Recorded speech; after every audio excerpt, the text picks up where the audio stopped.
Chapter 12. Use goals to help you grow. Every bit of human progress, our inventions big and little, our medical discoveries, our engineering triumphs, our business successes were first visualized, before they became realities. Baby moons circle the Earth not because of accidental discoveries, but because scientists set conquer space as a goal. A goal is an objective, a purpose. A goal is more than a dream, it's a dream being acted upon. A goal is more than a hazy "oh, I wish I could." A goal is a clear "this is what I'm working toward." Nothing happens, no forward steps are taken until a goal is established. Without goals, individuals just wander through life. They stumble along, never knowing where they are going, so they never get anywhere. Goals are as essential to success as air is to life. No one ever stumbles into success without a goal. No one ever lives without air. Get a clear fix on where you want to go. Dave Mahoney rose from a low-paying job in the mailroom of an advertising agency to an agency vice president at 20-7, and president of the Good Humor Company at 30-3. This is what he says about goals: the important thing is not where you were or where you are, but where you want to get. The important thing is not where you were or where you are, but where you want to get. The Progressive Corporation plans company goals 10 to 15 years ahead. Executives who manage leading businesses must ask, where do we want our company to be 10 years from now? Then they gauge their efforts accordingly. New plant capacity is built not for today's needs, but rather for needs 5 to 10 years in the future. Research is undertaken to develop products that won't appear for a decade or longer. The modern corporation does not leave its future to chance. Should you? Each of us can learn a precious lesson from the forward-looking business. We can and should plan at least 10 years ahead. You must form an image now of the person you want to be 10 years from now if you are to become that image. This is a critical thought. Just as the business that neglects to plan ahead will be just another business if it even survives, the individual who fails to set long-range goals will most certainly be just another person lost in life's shuffle. Without goals, we cannot grow. Let me share with you an example of why we must have long-run goals to achieve real success. Just last week, a young man, let me call him FB, came to me with a career problem. FB looked well-mannered and intelligent. He was single and had finished college 4 years ago.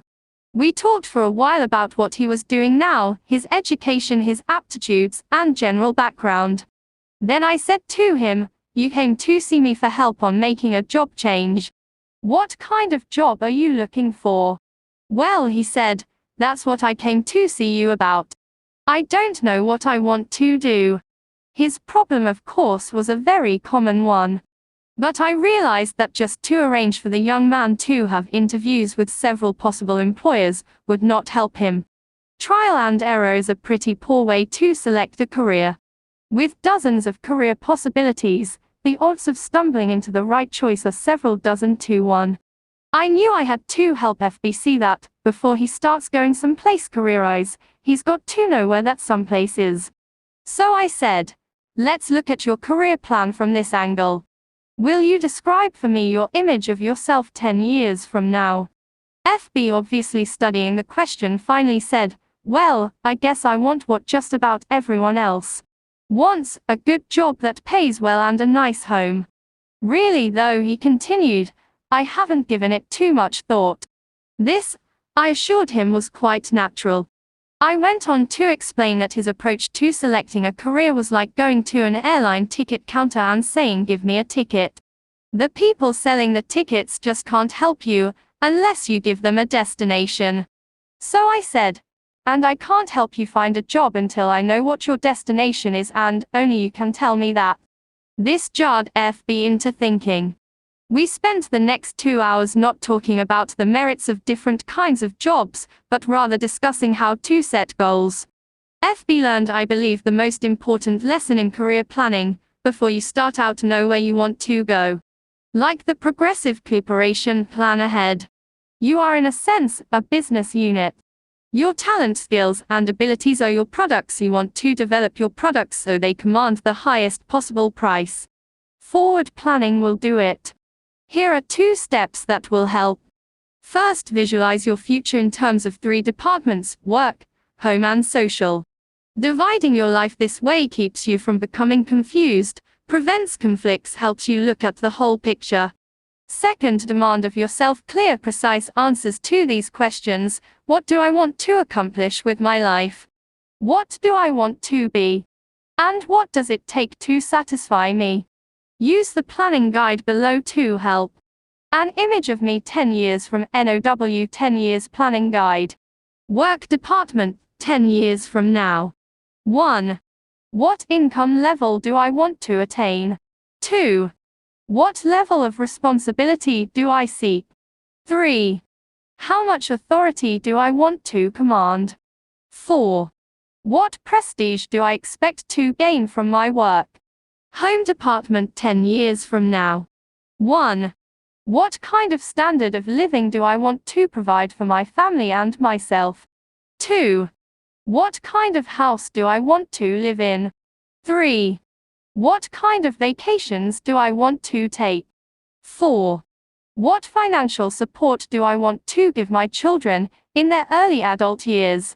Social department 10 years from now. 1. What kinds of friends do I want to have? 2. What social groups do I want to join?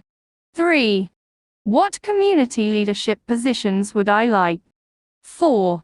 What worthwhile causes do I want to champion? 2. Hold. A few years ago, my young son insisted the 2 of us build a doghouse for Peanut, an intelligent pup of dubious pedigree and my son's pride and joy. His persistence and enthusiasm won, so we proceeded to build a home Peanut could call her own. Our combined carpentry talent equaled 0, and the end product clearly reflected that fact. Shortly afterward, a good friend stopped by and upon seeing what we had done asked, "What's that you've stuck up there among the trees? That's not a doghouse, is it?" I replied that it was. Then he pointed out just a few of our mistakes, and summed it all up with, "Why didn't you get a plan? Nobody these days builds a doghouse without a blueprint." And please, as you visualize your future, don't be afraid to be blue sky. People these days are measured by the size of their dreams. No one accomplishes more than he sets out to accomplish. So visualize a big future. Below is a word-for-word excerpt from the life plan of one of my former trainees. Read it. Note how well this fellow visualized his home future. As he wrote this, it is obvious he really saw himself in the future. My home goal is to own a country estate. The house will be of the typical Southern manor type, 2 stories, white columns and all. We will have the grounds fenced in and probably will have a fish pond or 2 on the place, as my wife and I both enjoy fishing. We will keep our Doberman kennels back of the house somewhere.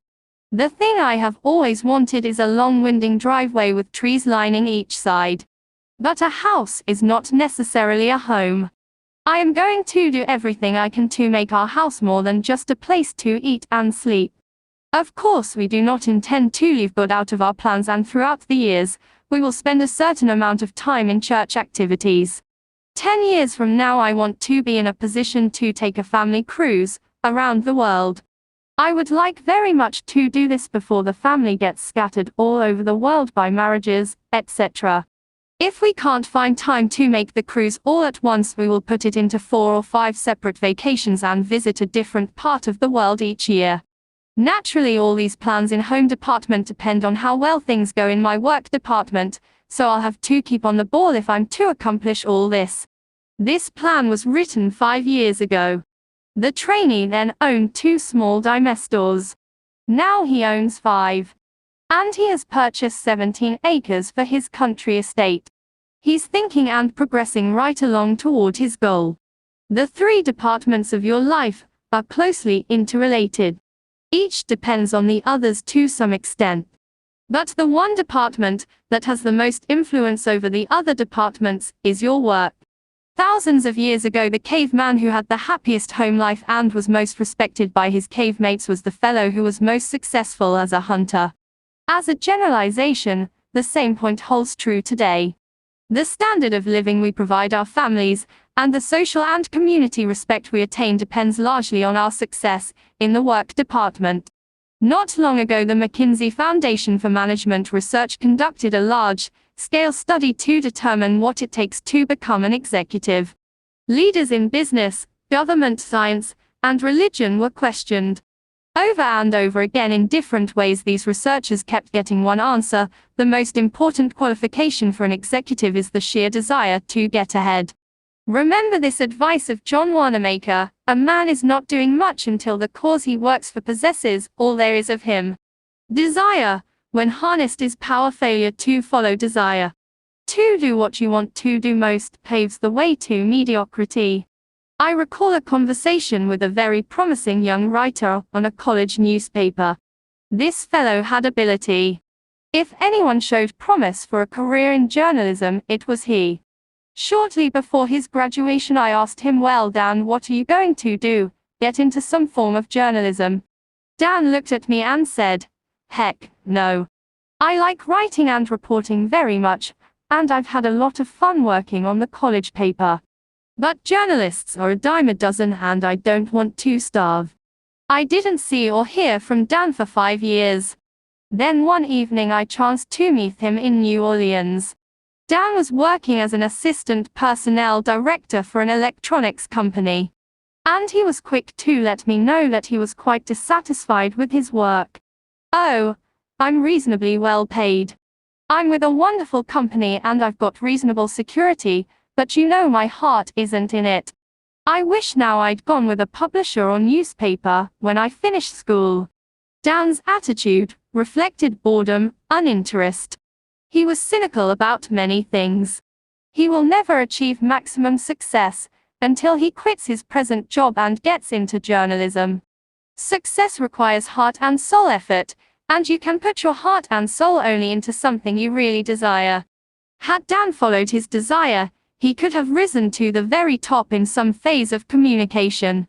And over the long haul, he would have made much more money and achieved far more personal satisfaction than he will find in his present kind of work. Switching from what you don't like to do to what you do like to do is like putting a 500 horsepower motor in a 10-year-old car. All of us have desires. All of us dream of what we really want to do.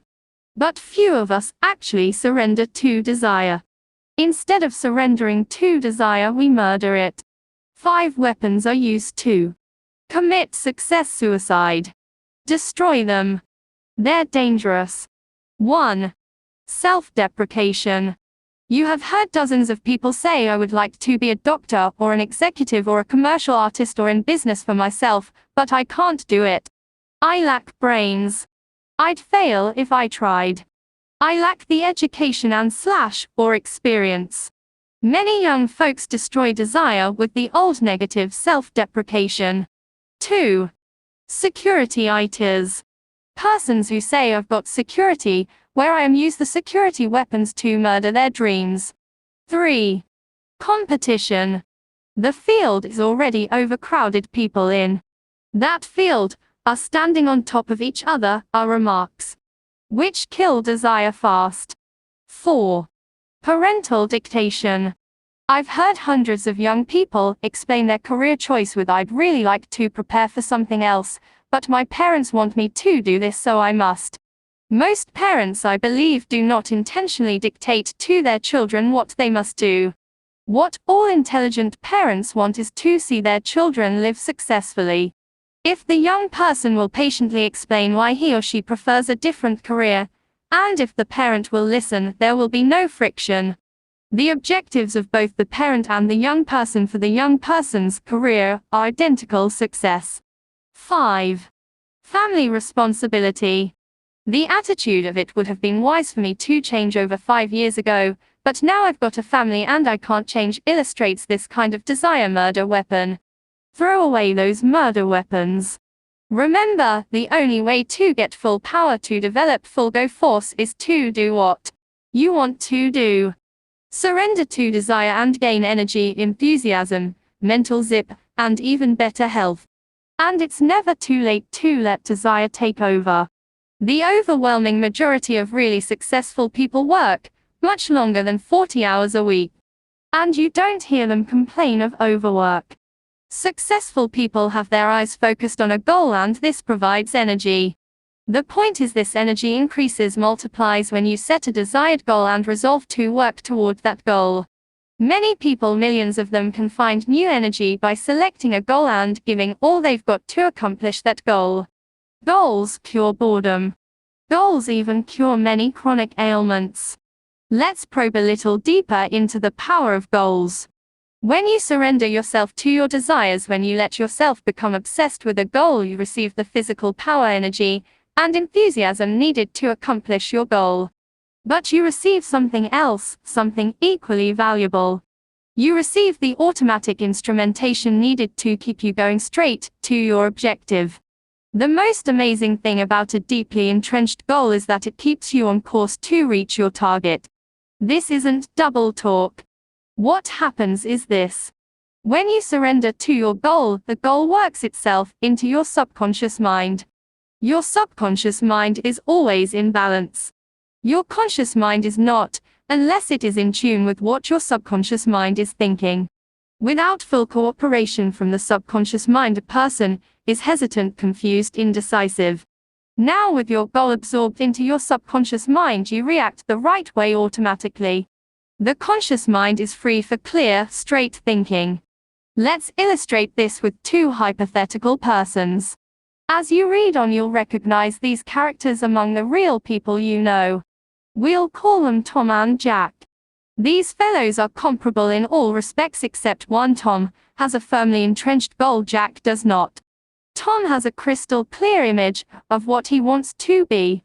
He pictures himself as a corporation vice president 10 years hence. Because Tom has surrendered to his goal through his subconscious mind signals to him, saying do this or don't do that. It won't help get you where you want to go. The goal constantly speaks, I am the image you want to make real. Here is what you must do to make me real. Tom's goal does not pilot him in vague generalities. It gives him specific directions in all his activities. When Tom buys a suit, the goal speaks and shows Tom the wise choice. The goal helps to show Tom what steps to take to move up to the next job, what to say in the business conference, what to do when conflict develops, what to read, what stand to take. Should Tom drift a little off course, his automatic instrumentation housed securely in his subconscious mind alerts him and tells him what to do to get back on course. Tom's goal has made him super sensitive to all the many forces at work that affect him. Jack, on the other hand, lacking a goal, also lacks the automatic instrumentation to guide him. He is easily confused. His actions reflect no personal policy. Jack wavers, shifts, guesses at what to do. Lacking consistency of purpose, Jack flounders on the rutty road to mediocrity. May I suggest you reread the above section right now? Let this concept soak in.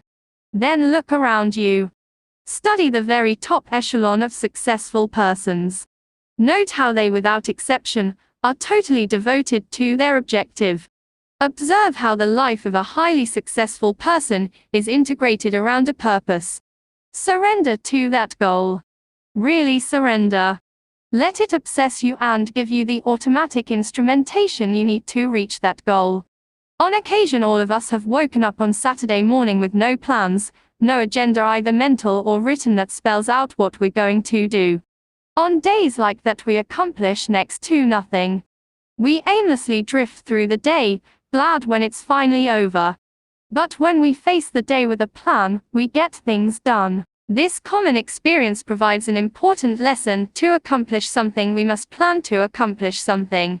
Before World War II, our scientists saw the potential power locked in the atom. But relatively little was known about how to split the atom and unleash that tremendous power. When the United States entered the war, forward-looking scientists saw the potential power of an atomic bomb. A crash program was developed to accomplish just one goal: build an atomic bomb. The result is history. Set goals to get things done. Our great production system would be hopelessly bogged down if production executives did not establish and adhere to target dates and production schedules. Sales executives know salesmen sell more when they are given a carefully defined quota to sell. Professors know students get term papers written on time when a deadline is set.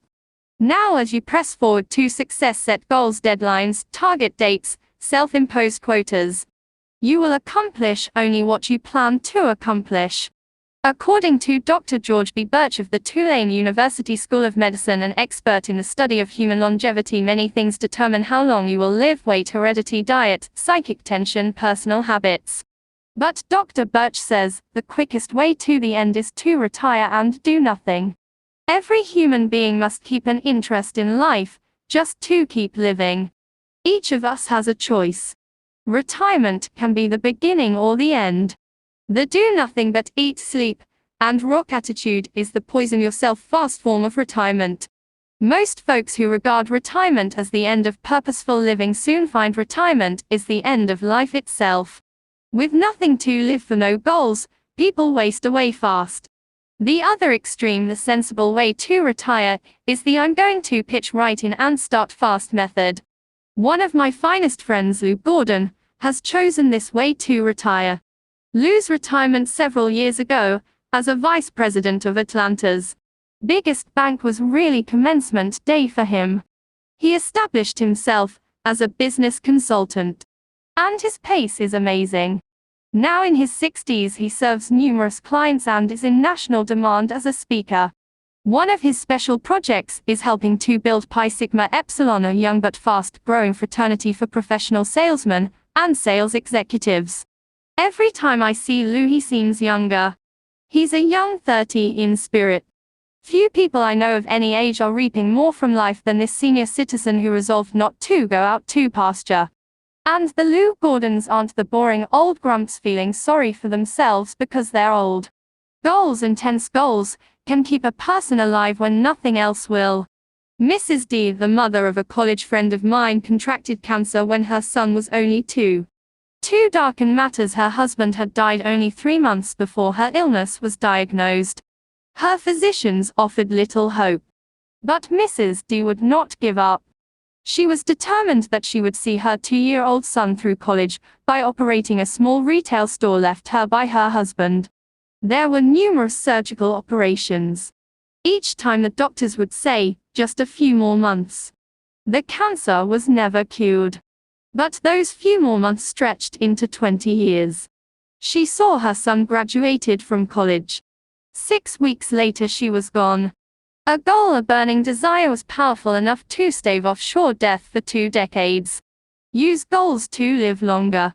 No medicine in the world, and your physician will bear this out, is as powerful in bringing about long life as is the desire to do something. The person determined to achieve maximum success learns the principle that progress is made one step at a time. A house is built a brick at a time. Football games are won a play at a time. A department store grows bigger one new customer at a time. Every big accomplishment is a series of little accomplishments. Eric Savard, the well-known author and correspondent, reported in Reader's Digest April 1957 that the best advice he ever received was the principle of the next mile. Here's part of what he said. During World War II, I and several others had to parachute from a crippled army transport plane into the mountainous jungle on the Burma-India border. It was several weeks before an armed relief expedition could reach us, and then we began a painful plodding march. We were faced by a 140-mile trek over mountains, in August heat and monsoon rains. In the first hour of the march I rammed a boot nail deep into one foot. By evening I had bleeding blisters the size of a 50-cent piece on both feet. Could I hobble 140 miles? Could the others, some in worse shape than I, complete such a distance? We were convinced we could not. But we could hobble to that ridge. We could make the next friendly village for the night. And that, of course, was all we had to do. When I relinquished my job and income to undertake a book of 250,000 words, I could not bear to let my mind dwell on the whole scope of the project. I would surely have abandoned what has become my deepest source of professional pride.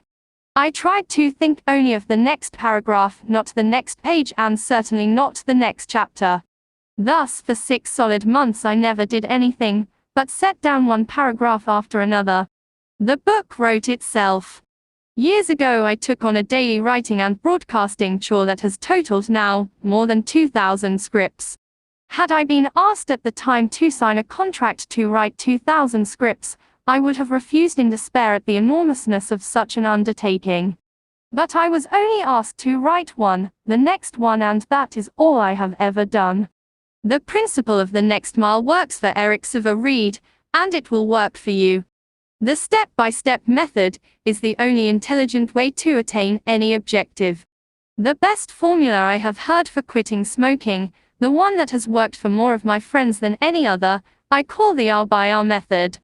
Instead of trying to reach the ultimate goal, freedom from the habit, just by resolving never to smoke again, the person resolves not to smoke for another hour. When the hour is up, the smoker simply renews his resolution not to smoke for another hour. Later, as desire diminishes, the period is extended to 2 hours, later to a day. Eventually, the goal is won. The person who wants freedom from the habit all at once fails, because the psychological pain is more than he can stand. An hour is easy, forever is difficult. Winning any objective requires a step-by-step method. To the junior executive, each assignment, however insignificant it may appear, should be viewed as an opportunity to take one step forward. A salesman qualifies for management responsibilities one sale at a time. To the minister each sermon, to the professor each lecture, to the scientist each experiment, to the business executive each conference is an opportunity to take one step forward towards the large goal. Sometimes it appears that someone achieves success all at once. But if you check the past histories of people who seem to arrive at the top suddenly, you'll discover a lot of solid groundwork was previously laid. And those successful people who lose fame as fast as they found it simply were phonies who had not built a solid foundation. Just as a beautiful building is created from pieces of stone, each of which in itself appears insignificant, in like manner the successful life is constructed. Do this: start marching toward your ultimate goal by making the next task you perform, regardless of how unimportant it may seem, a step in the right direction. Commit this question to memory and use it to evaluate everything you do. Will this help take me where I want to go? If the answer is no, back off. If yes, press ahead. It's clear. We do not make one big jump to success. We get there one step at a time. An excellent plan is to set monthly quotas for accomplishment. Examine yourself. Decide what specific things you should do to make yourself more effective. Use the form below as a guide. Under each of the major headings, make notes of the things you will do in the next 30 days. Then, when the 30-day period is up, check your progress and build a new 30-day goal. Always keep working on the little things to get you in shape for the big things. 30-day improvement guide. Between now and I will break these habits. Suggestions: 1. Putting off things. 2. Negative language. 3. Watching TV more than 60 minutes per day. 4. Gossip. Acquire these habits. Suggestions: 1. A rigid morning examination of the smartness my appearance. 2. Plan each day's work the night before. 3. Compliment people sincerely at every possible opportunity.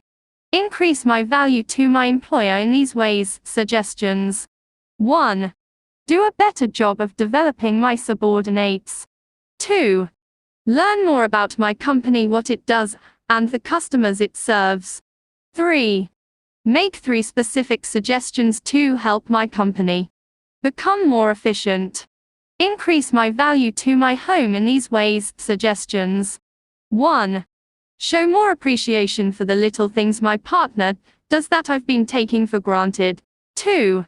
Once each week, do something special with my whole family. 3. Give 1 hour each day of my undivided attention to my family.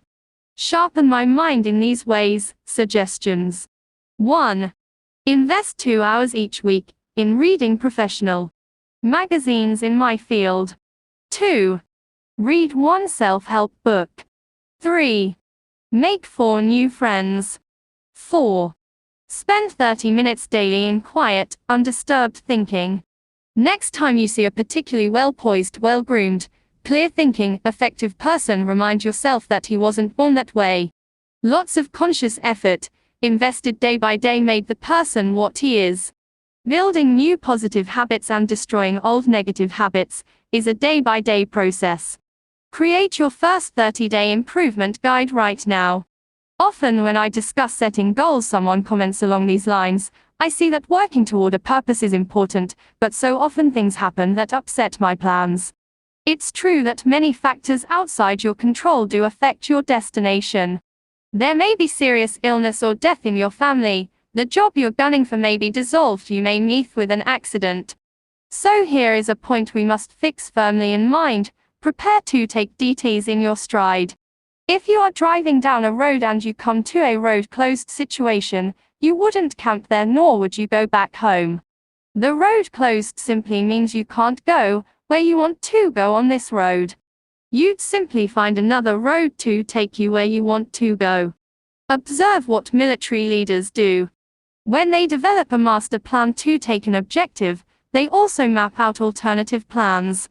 If something unforeseen happens that rules out plan A, they switch to plan B. You rest easy in an airplane, even though the airport where you plan to land is closed in, because you know the fellow up there driving the plane has alternative landing fields and a reserve fuel supply. It's a rare person who has achieved high-level success who has not had to take DTs, many of them. When we detour, we don't have to change our goals. We just travel a different route. You've probably heard many persons say something like, "Oh, how I wish I had bought XX stock back in 19, I'd have a pile of money today." Normally people think of investing in terms of stocks or bonds, real estate, or some other type of property.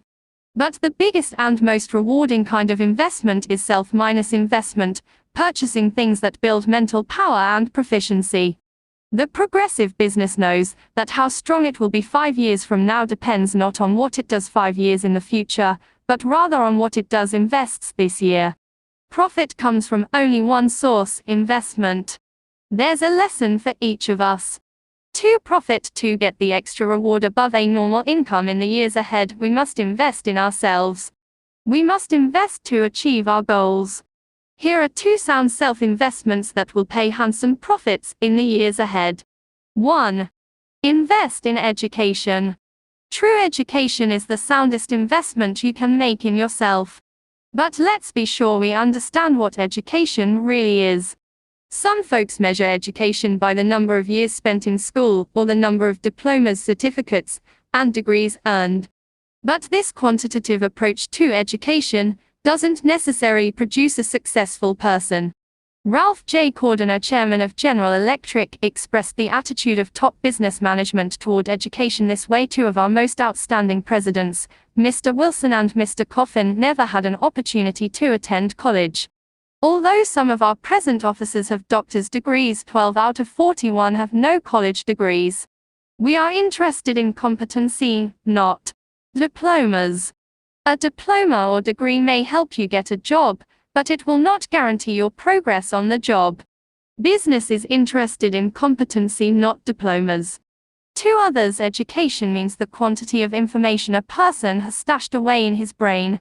But the soak-up facts method of education won't get you where you want to go. More and more we depend on books, files, and machines to warehouse information. If we can do only what a machine can do, we're in a real fix. Real education, the kind worth investing in, is that which develops and cultivates your mind. How well educated a person is measured by how well his mind is developed, in brief, by how well he thinks. Anything that improves thinking ability is education. And you can obtain education in many ways. But the most efficient sources of education for most people are nearby colleges and universities. Education is their business. If you haven't been to college lately, you're in for some wonderful surprises. You'll be pleased at the wide course offerings available. You'll be even more pleased to discover who goes to school after work. Not the phonies, but rather really promising persons, many of whom already hold very responsible positions.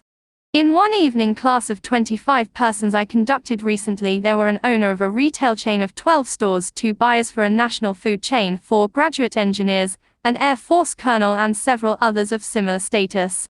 Many people earn degrees in evening programs these days, but the degree, which in the final analysis is only a piece of paper, is not their primary motivation. They are going to school to build their minds, which is a sure way to invest in a better future. And make no mistake about this. Education is a real bargain. A moderate investment will keep you in school one night each week for a full year. Compute the cost as a percentage of your gross income, and then ask yourself, isn't my future worth this small investment? Why not make an investment decision right now? Call it school. One night a week for life. It will keep you progressive, young, alert. It will keep you abreast of your areas of interest. And it will surround you with other people who also are going places. 2. Invest in idea starters. Education helps you mold your mind, stretch it, train it to meet new situations and solve problems. Idea starters serve a related purpose. They feed your mind, give you constructive material to think about. Where are the best sources of idea starters? There are many, but to get a steady supply of high-quality idea material, why not do this? Resolve to purchase at least one stimulating book each month and subscribe to 2 magazines or journals that stress ideas. For only a minor sum and a minimum of time, you can be tuned in to some of the best thinkers available anywhere. At a luncheon one day I overheard one fellow say, but it costs too much. I can't afford to take the Wall Street Journal. His companion, obviously a much more success-minded person, replied, well, I found that I can't afford not to take it. Again, take your cue from the successful people. Invest in yourself. Let's take action. Now, in a quick recap, put these success-building principles to work. 1. Get a clear fix on where you want to go. Create an image of yourself 10 years from now. 2. Write out your 10-year plan. Your life is too important to be left to chance. Put down on paper what you want to accomplish in your work, your home, and your social departments. 3. Surrender yourself to your desires. Set goals to get more energy. Set goals to get things done. Set goals and discover the real enjoyment of living. 4. Let your major goal be your automatic pilot. When you let your goal absorb you, you'll find yourself making the right decisions to reach your goal. 5. Achieve your goal one step at a time. Regard each task you perform, regardless of how small it may seem, as a step toward your goal. 6. Build 30-day goals. Day-by-day effort pays off. 7. Take detours in your stride. A detour simply means another route. It should never mean surrendering the goal. 8. Invest in yourself. Purchase those things that build mental power and efficiency. Invest in education. Invest in idea starters.